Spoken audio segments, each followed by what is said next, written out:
Good evening, my dear students. Myself Anuj Dwivedi. Welcome to my YouTube channel Manjil Education by Anuj Dwivedi.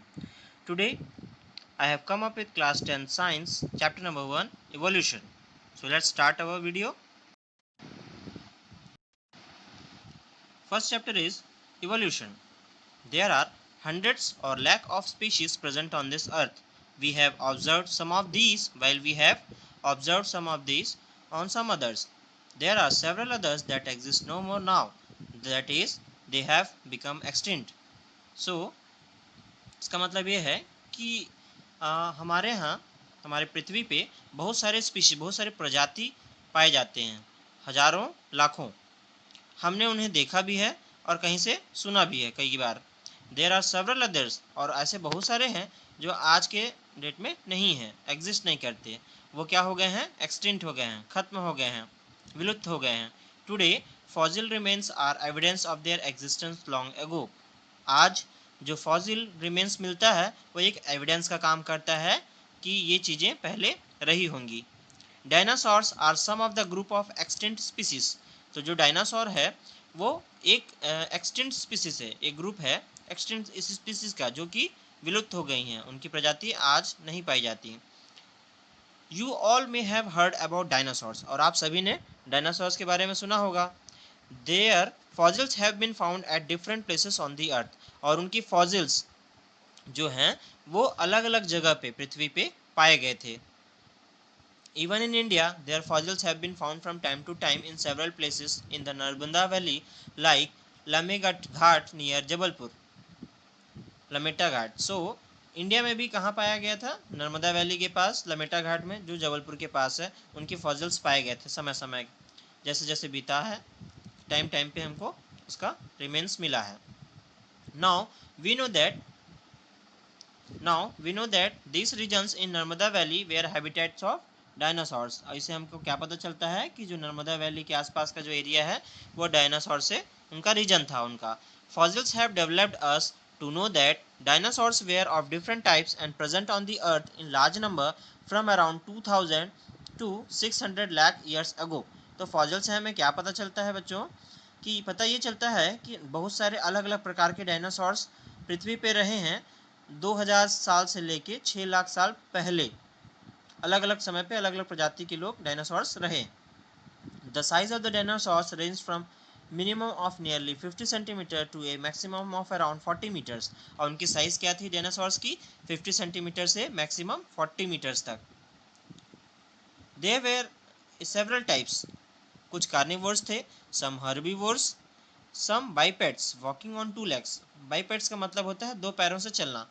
Some quadrupeds walking on 4 legs। कुछ जो dinosaurs थे वो 4 leg के साथ चलते थे। Well some could even fly, और कुछ लोग क्या होते थे? फ्लाई भी, उड़ भी सकते थे। Diverse form of flora and fauna were present during the time of dinosaurs. अलग अलग प्रकार के, डाइवर्स मतलब नाना प्रकार के, अनेक प्रकार के फ्लोरा और फाउना की प्रजातियां पाई जाती हैं। फ्लोरा और फाउना क्या है? जीवन मतलब जानवरों वाली प्रजाति और पेड़ पौधों वाली प्रजाति डायनासोर्स के समय में मिलती थी। Several plants similar to those that are found nowadays are.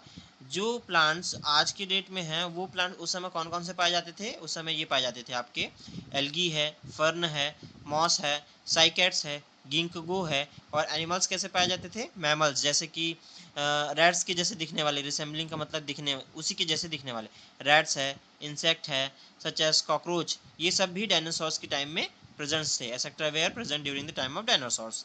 The birds have that we see now are considered as small forms of dinosaur। और जो birds आज हम देखते हैं वो हम उसको small form, डायनासोर के small form के रूप में देखते हैं। This list में extend even further, और ये लिस्ट और भी बहुत सारी हैं। By the time of extinction of dinosaurs, in number of giant mammals like elephants were observed to inhabit areas where the dinosaurs lived। ये लिस्ट और भी बहुत ज़्यादा होती है। जो डायनासोर्स के एक्सटेंशन के समय बहुत सारे जाइंट मैमल्स जैसे एलिफेंट वे भी थे, वेयर डायनासोर्स उस समय भी एलिफेंट भी रहते थे। Dinosaurs are no longer seen today, but certain species of plants and animals similar to those of age of dinosaurs are still observe today. तो डायनासोर्स तो नहीं दिखते आज के डेट में, लेकिन उस समय की जो प्रजातियां, प्लांट्स और एनिमल्स की प्रजातियां थी जो डायनासोर्स के समय की एज की हैं वो आज भी हैं। चलिए बॉक्स में देखिए, डिड यू नो में ये स्पीसीज जो है गिंकोगो का है। गिंकोगो प्लांट ट्री है जो फाउंड उस समय के जो डायनासोर के समय में भी ये पाया जाता था, वो आज भी पाया जाता है। This was the only form of life that could with in stand of atomic bomb blast in Hiroshima. This was the only form of life that could with stand, atomic bomb blast जो Hiroshima में हुआ था उस समय भी ये मौजूद था, ये स्टैंड था, ये विलुप्त नहीं हुआ था। नेक्स्ट देखते हैं habitat and its effect. You have studied in the chapter on habitat in class 9, chapter 9 class 9 में habitat का चैप्टर पढ़ा होगा। तो habitat क्या होता है? habitat is a place where the basic needs, food, reproduction and safety of any organism is fulfilled। habitat एक जगह का नाम है जहाँ पर बेसिक ज़रूरतें जैसे कि खाना, रिप्रोडक्शन है, सेफ्टी है, ये क्या है, लिविंग ऑर्गेनिजम्स की फुलफिल होती है, ऐसी जगह को हम हैबिटेट कहते हैं। तो पहला पॉइंट देखते हैं, when dinosaurs were abundant on the earth do you think there were enough resources in the habitat for the survival. तो क्या आप जब डायनासोर्स यहाँ बहुत ज़्यादा मात्रा में पृथ्वी पे थे, तो आप सोचो कि क्या उतने रिसोर्सेज थे, उतने सामान थे उनके हैबिटेट में, उनके सर्वाइवल के लिए, उनको जिंदा रहने के लिए। Would their population increase if resources were adequate. क्या उनकी पॉपुलेशन, जो उनकी जनसंख्या है डायनासोर्स की, वो बढ़ती अगर रिसोर्स एडिक्वेट होते। We observe presently that the population of some species is increasing at a fast rate, while that of some others is declining rapidly। और आज हम देख रहे हैं कि कुछ प्रजाति, जो कुछ स्पीसीज हैं, उनकी पॉपुलेशन डे बाय डे बढ़ता जा रहा है फास्ट रेट पे, और उसी जगह पे कुछ लोगों का डिक्लाइन हो रहा है, धीरे धीरे कम हो रहा है। एग्जाम्पल के लिए अगर देखें, the number of tigers in our country are reducing as such as fast pace they are at the edge of extinction. जो अगर हम टाइगर्स के नंबर को देखें हमारी कंट्री में, वो रिड्यूस हो रहा है, मतलब ज़्यादा तेज़ी से रिड्यूस हो रहा है, उसके एक्सटेंशन की ओर भाग रहा है, कम होते जा रहे हैं धीरे धीरे tigers. The same thing is happening with vultures, sparrow and certain other animals. और यही सब चीज़ें गिद्ध जो होते हैं, स्पैरो जो चिड़िया है, और अदर एनिमल्स के साथ भी यही हो रहा है। धीरे धीरे क्या हो रहे हैं, बहुत तेजी के साथ एक्सटेंट हो रहे हैं, प्रजातियां खत्म हो रही, विलुप्त हो रही हैं। On the other hand human population is increasing at a such a fast pace that there is a rapid fall in the availability of resources in human habitats।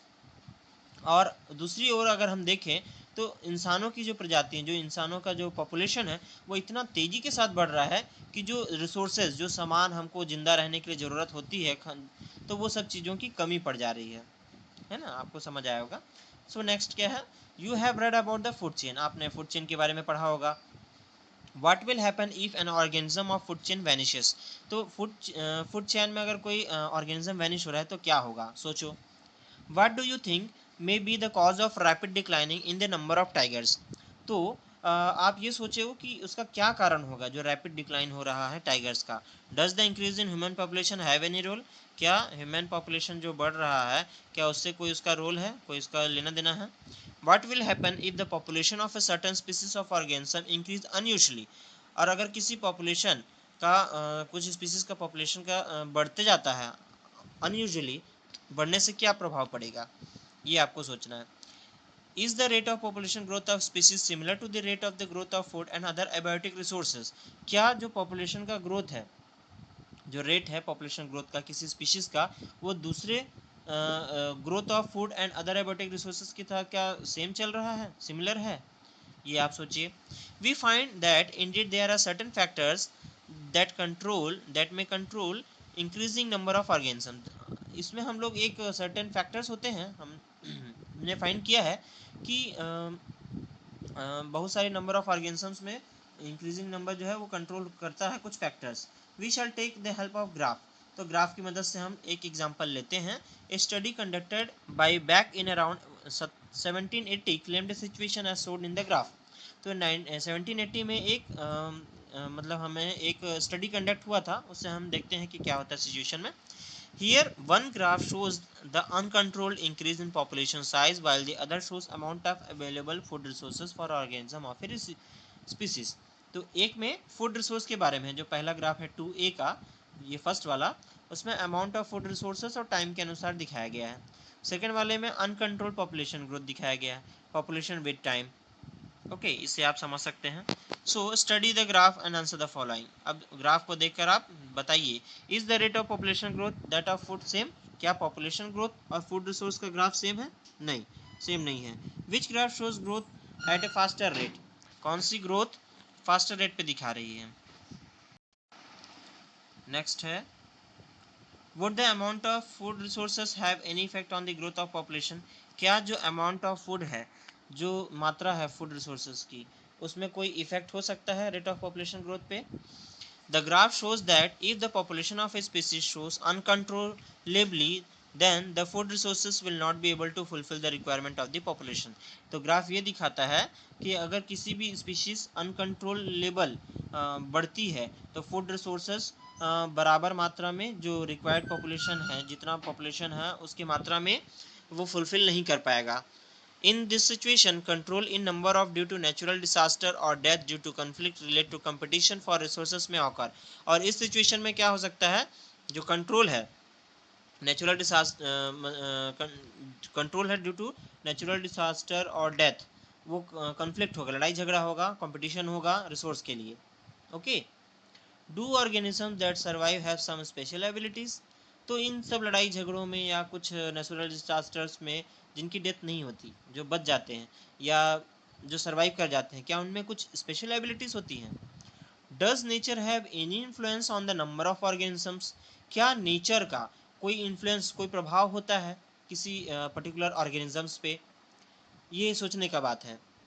Could declining amount of resources in the habitat be a cause for extinction of dinosaurs? क्या amount जो resources की decline होना, मतलब जो सामान, जो जरूरी चीज़ें जो उनको उपलब्ध होनी चाहिए थी सर्वाइवल के लिए, वो कम हो गई हैबिटेट में, यही कारण था डायनासोर विलुप्त हो गई? ये भी सोचने का बात है। Scientists have been wondering about such questions on extinction, origin of species, their diversification, questions like।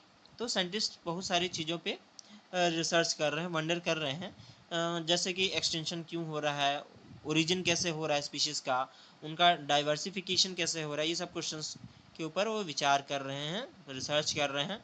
What is the process of origin of organism?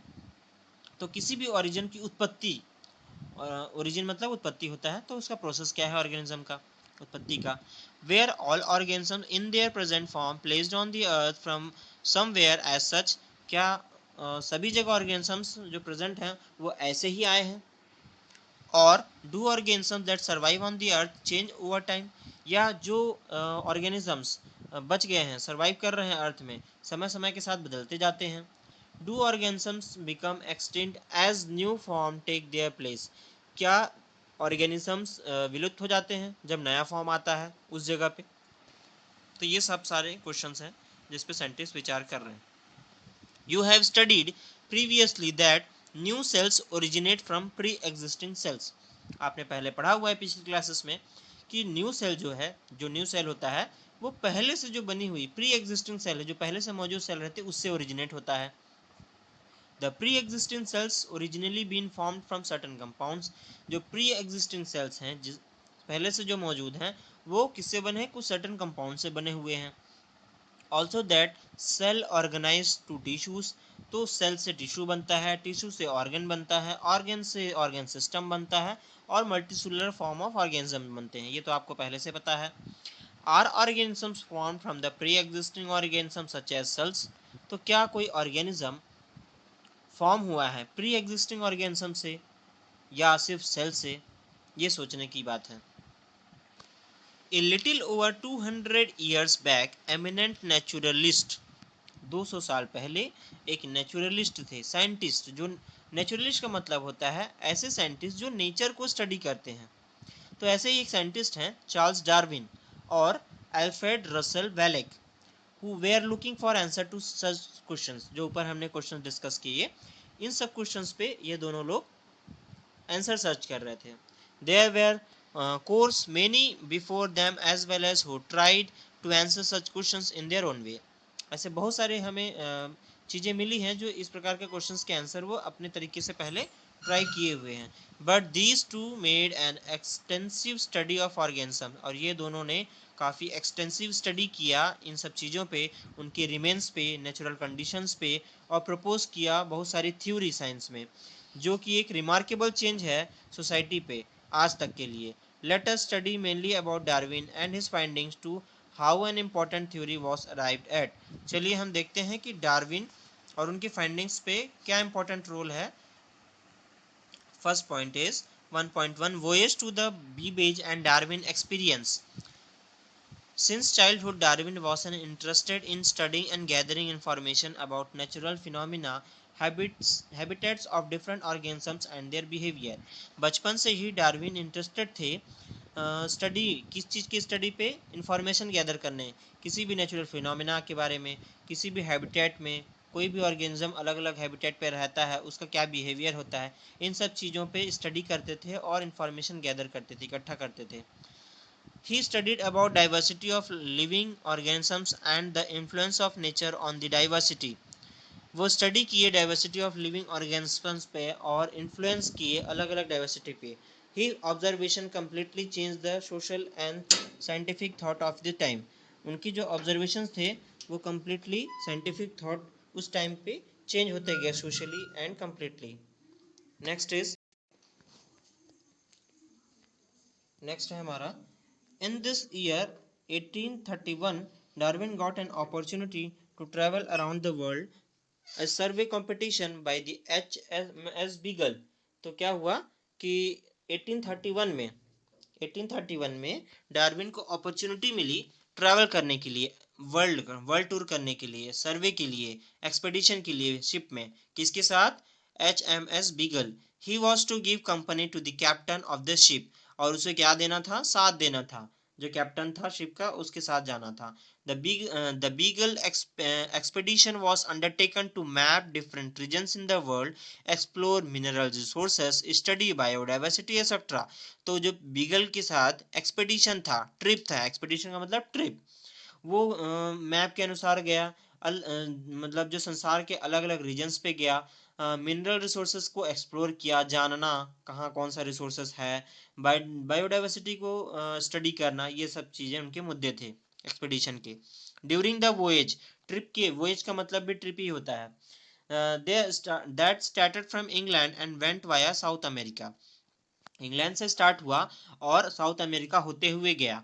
Darwin found a chance to roam around different islands of the world. तो Darwin को क्या मिला? Chance मिला, अलग अलग island, अलग अलग संसार में अलग अलग आइलैंड पे घूमने का मौका मिला। It was the first time that he studied organisms of tropical rain forest, और ये पहला मौका था जब उसे स्टडी करने का टाइम मिला कौन से ऑर्गेनिजम्स, कहाँ के ऑर्गेनिजम्स पे? ट्रॉपिकल रेन फॉरेस्ट के ऑर्गेनिजम्स पे स्टडी करने का मौका मिला। He collected and observed different organisms as well as remains of organisms of the distant past। वो कलेक्ट किया, बहुत सारे डिफरेंट ऑर्गेनिजम्स को ऑब्जर्व किया और उनके रिमेन्स जो पहले पाए जाते थे उनके रिमेन्स को भी बारे में भी उन्होंने इंफॉर्मेशन कलेक्ट किया। Apart from the accommodation and study room there was a good library in the ship. Ship में रहने, एकोमोडेशन मतलब रहने का जगह, और स्टडी रूम के अलावा और क्या था? अच्छी सी एक लाइब्रेरी थी शिप में। The voyage started on 27 December 1831 and ended on 2 अक्टूबर 1836। जो ट्रिप था वो स्टार्ट हुआ 27 दिसंबर को 1831 में और ख़त्म हुआ 2 अक्टूबर 1836। मतलब 5 साल का, लगभग 5 साल का क्या हुआ? ट्रिप था। 5 साल तक उन लोग घूमते ही रह गए। सो डार्विन ऑब्जर्वेशन, तो अगला पॉइंट है हमारा Darwin observation. Some of the major observations during the voyage which help Darwin to propose the theory of evolution are as follows. तो कुछ मेजर ऑब्जर्वेशंस हैं ट्रिप के जिससे डार्विन को थ्योरी ऑफ इवोल्यूशन, मतलब लोगों की उत्पत्ति के बारे में प्रपोज करने में उसके सहायता मिली। तो पहला क्या था? Darwin studied samples of sea water and was surprised to see various types of organism in those samples. तो डार्विन सैंपल, जो सी वाटर का सैंपल था उसमें स्टडी करते हैं और उसमें देखते हैं बहुत सारे टाइप ऑफ ऑर्गेनिजम्स उनमें देखते हैं। Here he observed a beautiful chain of food chain, उसमें बहुत ही अच्छा चेन देखते हैं, फूड चेन का ऑब्जर्व करते हैं। Feeding among even the microscopic form of life, जिसमें कि एक छोटे से छोटे microscope peak form of life तक देखते हैं उसमें, सिंगल सेल ऑर्गेनिज्म या बहुत ही छोटा organism. The forest and mountains of South America had several such examples too. जो फॉरेस्ट होते हैं और माउंटेन्स ऑफ साउथ अमेरिका, उनमें भी ऐसे बहुत सारे एग्जाम्पल थे। Everywhere he found food chains and food webs where an organisms predator fed on other prey. उन्होंने हर जगह फूड चेन्स देखा, फूड वेब देखा, जहां पर एक ऑर्गेनिज्म जो प्रेडेटर होता है, fed on other prey. Prey मतलब जिसको खाते हैं लोग, कोई भी जानवर, और जो जानवर खाता है उसे हम प्रेडेटर बोलते हैं, और जिसको खाता है उसको हम प्रे बोलते हैं। Okay, this predator prey relationships made them wonder. और इस टाइप का प्रेडेटर प्रे रिलेशनशिप देख के उसको आश्चर्यचकित होता है। There is struggle for life everywhere, either kill or die. तो वो क्या कहते हैं डार्विन, कि हर लाइफ में हर जगह स्ट्रगल होता है, हर जगह, या तो मार दो, आइदर किल और डाई, या तो खुद मर जाओ, या तो मार दो या खुद मर जाओ। ये है स्ट्रगल ऑफ लाइफ उनके द्वारा। Those able to survive live on, और जो सरवाइव कर जाते हैं वो जिंदा रहते हैं। Perhaps those that get accustomed to geographical conditions survive, और जो उस कंडीशन में रहने के लिए लायक होते हैं वो सरवाइव हो जाते हैं, बच जाते हैं। He found fossils of aquatic organisms that may have lived in the sea water earlier on the mountains of South America. वो फॉसिल्स और एक्वाटिक ऑर्गेनिजम्स के फॉसिल्स को भी देखते हैं जो उस समय सी में रहे होंगे साउथ अमेरिका में। During his study there, he experienced an earthquake as well, और उस स्टडी में वो earthquake को भी एक्सपीरियंस करते हैं। The ocean level rose to nearly 3 meters due to earthquake, तो ओशियन का लेवल क्या हुआ, 3 मीटर बढ़ गया, उठ गया earthquake के कारण। This type of observations were indicating that sudden severe changes may occur on island और in the ocean over time. इससे उनको क्या पता चलता है ऑब्जर्वेशन में कि हमारी लाइफ में या उस जगह पे सीवियर चेंज, एकदम बड़ा चेंज भी हो सकता है आइलैंड पे या ओशियन पे उस समय समय पर। Darwin found that slow and continuous changes on earth could also bring about change in the land form on the अर्थ। तो जो लैंड फॉर्म है अर्थ के, तो उसमें धीरे धीरे भी चेंजेस आते रहते हैं, जिसके कारण लाइफ में चेंज होता है। Beaches around by cliffs rather than plain sandy stretches indicate this. तो बीच जो होते हैं, क्लिफ होते हैं, प्लेन जो एरिया है, इससे इंडिकेशन मिलती है। द नेक्स्ट पॉइंट है the fossils of giant mammals. जो फॉसिल्स हैं जायंट मैमल्स जैसे reptiles, so showed similar as well as difference as compared with the existing organisms। कुछ सिमिलैरिटीज भी थी, जैसे आज जो रेप्टाइल्स मिलती हैं उनके साथ, और कुछ क्या थे, डिफरेंसेस भी थे। thus as such of the earth change over time so might have the organisms।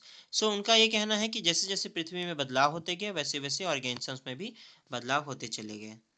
देखते हैं नेक्स्ट है हमारा, एक हम देखते हैं डिड्यूनो का। Fishermen caught a peculiar fish along the sea coast of South America in 1938। एक फिशरमैन रहता है, एक peculiar fish सी कोस्ट में मिलता है उसको साउथ अफ्रीका के 1938 में। That caused A stir among the scientific community, जिसके कारण, स्टिर मतलब हलचल, तो साइंटिफिक कम्युनिटी जो साइंटिस्ट लोग थे उनमें क्या है, एक भूचाल ला दिया।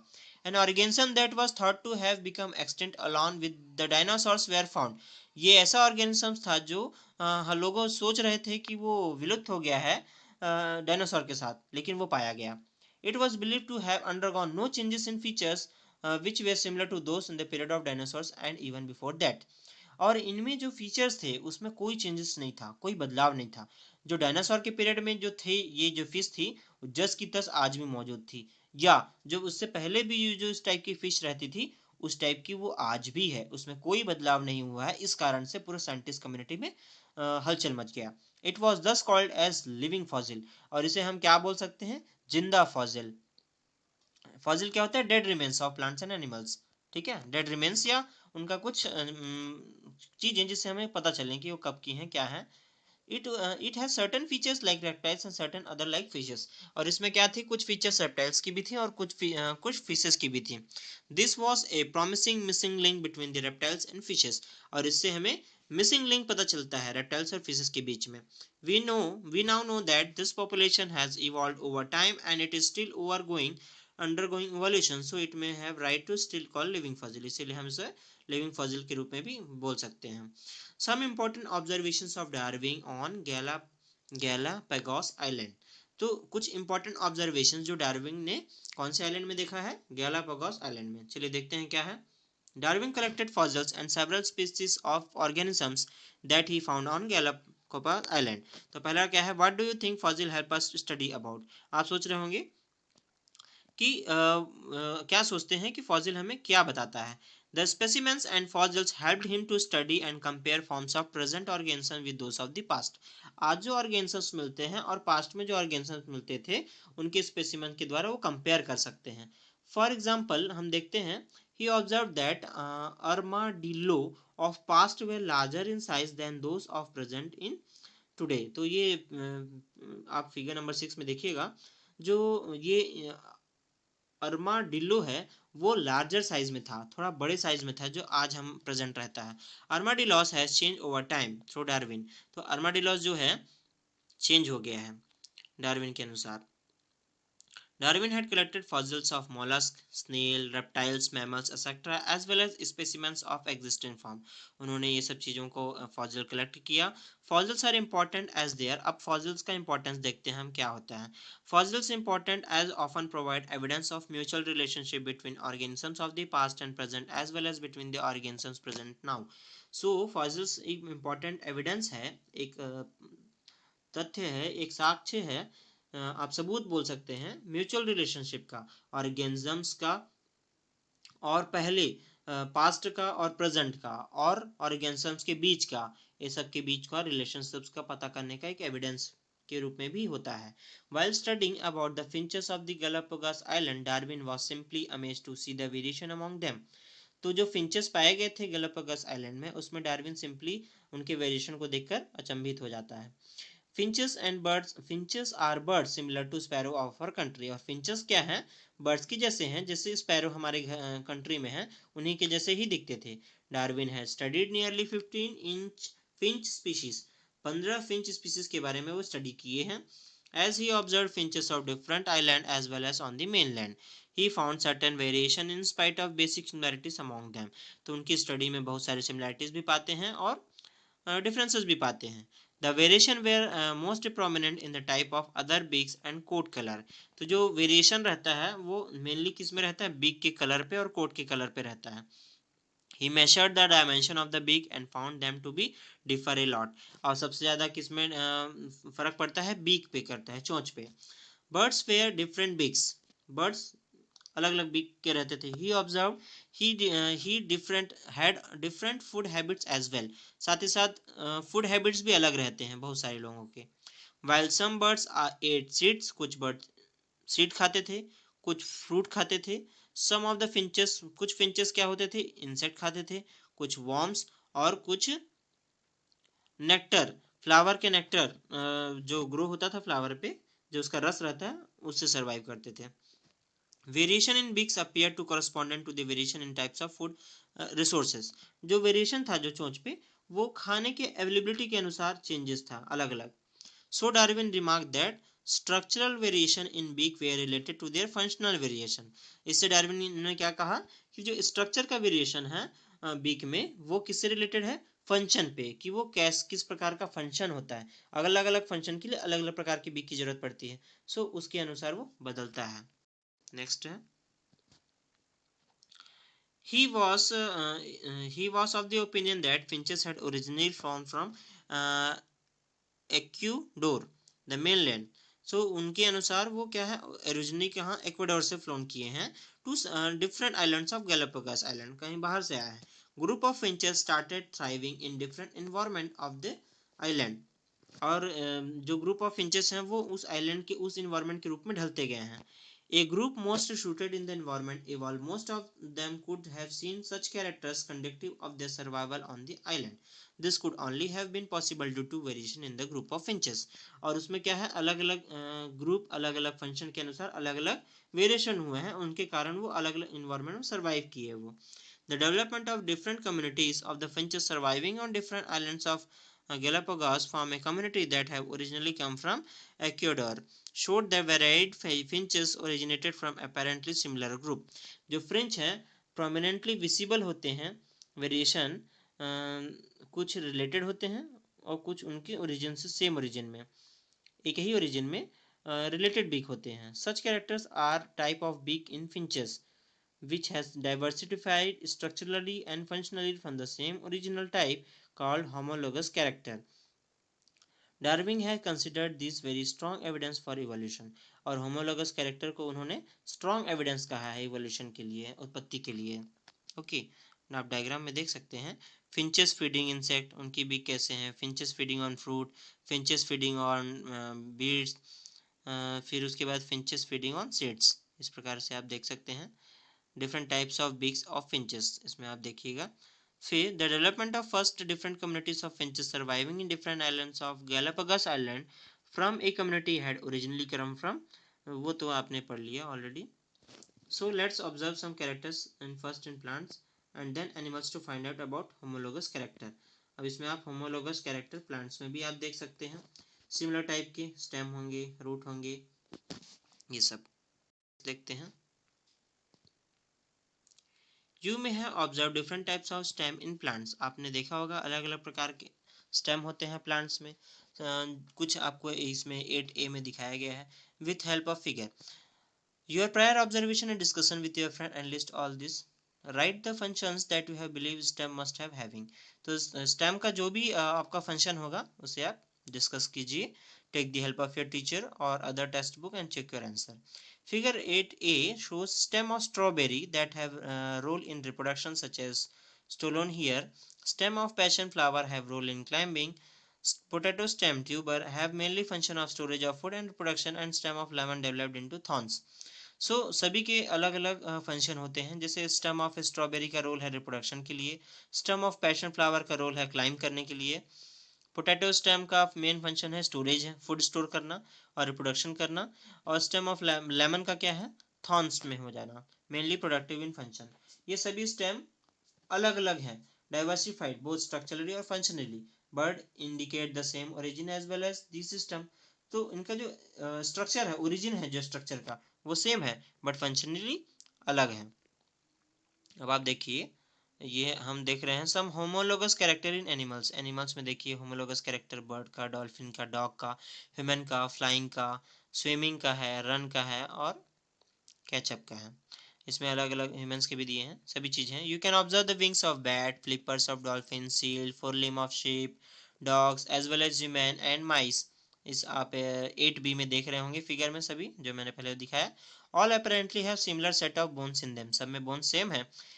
As for example of the humerus, radius and ulna are prominently visible in all these organisms. और ये सभी में humerus, radius और ulna दिखाई दे रहा है. This suggests a common ancestry of these organisms, though the appendages are used differently and dolphin में, bat में, sheep में और human में common ancestry दिखाई दे रही है. Characters that include similar origin but diverse function are called as homologous organs. Characters जो कि similar origin दिखाते हैं और अलग अलग function होते हैं, सिमिलर ओरिजिन से हों और फंक्शन अलग अलग हों, तो उन्हें हम होमोलोगस ऑर्गन्स कहेंगे. Contrary to this, if we find functionally similarity in organisms and different origin like wings of birds and butterfly, we call such as analogous organisms. अगर फंक्शन सेम हो और ओरिजिन अलग हो तो हम उसे क्या कहेंगे. अगर एग्जांपल देखें विंग्स ऑफ बर्ड्स और बटरफ्लाई में, उसे हम एनालॉगस ऑर्गन्स कहेंगे. ओके, दो डिफरेंट चीजें, होमोलोगस और एनालॉगस. होमोलोगस में क्या होता है कि ओरिजिन सेम होता है और आपका ये डिफरेंट होता है फंक्शन, और इसमें क्या होता है फंक्शन सेम होता है और ओरिजिन अलग हो जाता है. While the wings in birds have developed from their forelimbs, those of butterflies are mainly from the skin. How could apparently similar organs take up different roles over time was the question of Darwin. ये question का होता है Darwin का. फिर selection and evolution. Journey of beagle जो था वो and हुआ इंग्लैंड में डार्विन स्टेट किया putting together pieces of information that he collected all through voyage, जितना भी वो कलेक्ट किए थे वो डिफरेंट कॉन्टिनेंट्स में, सबको इकट्ठा करते हैं. He started writing account of observation, लिखना शुरू कर दिया. He was aware of the fact of humans could bring about changes in characters in domesticated animals और in crop plants by selecting organisms with preferable characters in breeding them. और उनको पता था कि वो जो ह्यूमंस हैं वो ब्रीड करके अलग अलग कैरेक्टर्स को प्रेफरेबली ब्रीड करेंगे. Selective breeding among species of organisms preferably like humans is called artificial selection, और उसे हम क्या कहेंगे, आर्टिफिशियल सिलेक्शन कहेंगे. Darwin started thinking about if humans could select and bring about changes in character of organism. Darwin सोच रहे थे, think कर रहे थे कि हो सकता है ह्यूमंस सेलेक्ट करें और चेंजेस लाएं ऑर्गेनिजम्स के कैरेक्टर्स में. Could the presence of diverse organisms in nature be a result of some process of selection occurring there?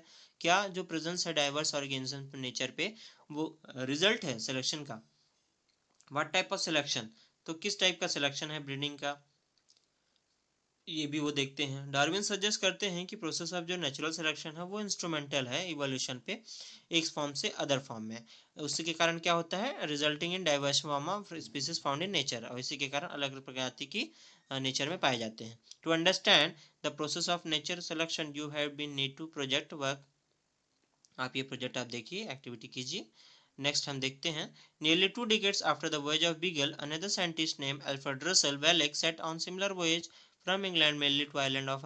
उसके बाद उनके आने के बाद 2 डिकेड के बाद, लगभग 20 साल बाद, Alfred Russel Wellek similar expedition पे जाते हैं, सिमिलर वॉयज पे जाते हैं इंग्लैंड से अमेरिकन और एशियन सब कॉन्टिनेंट्स में.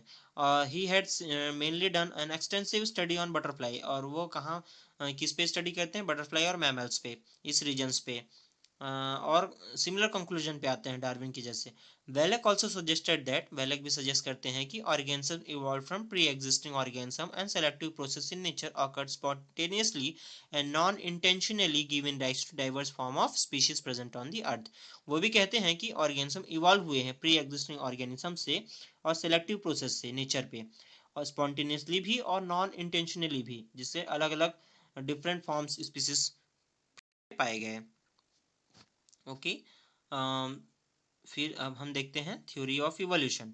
डार्विन और वेलेस टुगेदर क्या सजेस्ट करते हैं, theory of evolution. Variation found in organism led to diversity in the ability on evidence rigorously study. Okay. Variation found in organisms led to the diversity in the ability of them to survive in nature. Some live long while others long for a short period of time. So कुछ थोड़े समय के लिए रहते हैं, कुछ लंबे समय के लिए रहते हैं. तो ये वेरिएशन जो होता है ऑर्गेनिज्म में, उसके कारण डाइवर्सिटी में चेंजेस भी हैं, सर्वाइव करने की एबिलिटी में भी चेंज है. Some produce more offspring while other produce less offspring. कुछ ज़्यादा ऑफस्प्रिंग पैदा करते हैं और कुछ लेस ऑफस्प्रिंग, मतलब उनके आने वाली पीढ़ियाँ, बच्चे. Population of these have greater ability to survive, और उनके जो पॉपुलेशन होते हैं वो ग्रेटर एबिलिटी, ज़्यादा ताकत होती है सर्वाइव करने की. और कुछ में क्या होते हैं, have more chances of evolving other also. Thus over time we have new composition of population. इसी के साथ धीरे धीरे पॉपुलेशन में भी चेंज होता है, ऑर्गेनिज्म में भी बदलाव होते जाता है, इन्वायरमेंटल कंडीशन के अनुसार भी बदलाव होते जाते हैं. न्यू वेराइटीज ऑफ ऑर्गेनिज्म में emerge suddenly from the pre existing. कुछ वेराइटीज ऑर्गेनिजम्स की भी सडनली प्री एग्जिस्टिंग से या नेचुरल कम्युनिटी से भी इमर्ज हो सकती है. Various organisms have similar ancestors and thus the evolutionary relationship may be represented by the diagram. कुछ वेरिएशन, कुछ ऑर्गेनिजम्स जो होते हैं वो अपने सिमिलर एंसेस्टर से पैदा होते हैं, इसे हम इवोल्यूशनरी रिलेशनशिप भी आपको रिप्रेजेंट कर सकते हैं. फिगर नंबर 10 में आप देख सकते हैं. फिर है variation are found in population of organisms. So जो ऑर्गेनिज्म की पॉपुलेशन उसमें बहुत सारी वेरिएशन फॉर्म होती हैं. Only some variations are variable characters pass from one generation to the next. और एक जनरेशन से दूसरे जनरेशन में कुछ ही वेरिएबल्स, कुछ ही वेरिएशन जाते हैं on the basis. So next हमारा है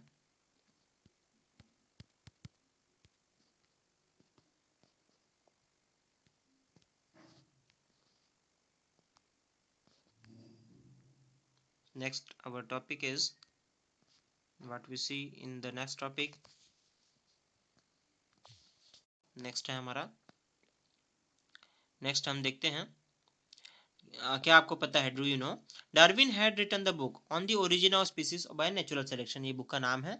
वाइल वेलेक डार्विनिज्म का एक बुक लिखे थे, उसमें इवोल्यूशनरी थ्योरी के बारे में उन्होंने एविडेंस प्रोवाइड किया है। ये बुक जो है 1859 और 1889 में, 1859 में डार्विन का और वेलेक का 1889 में पब्लिश हुई थी। नेक्स्ट है हमारा process of speciation on the basis of process of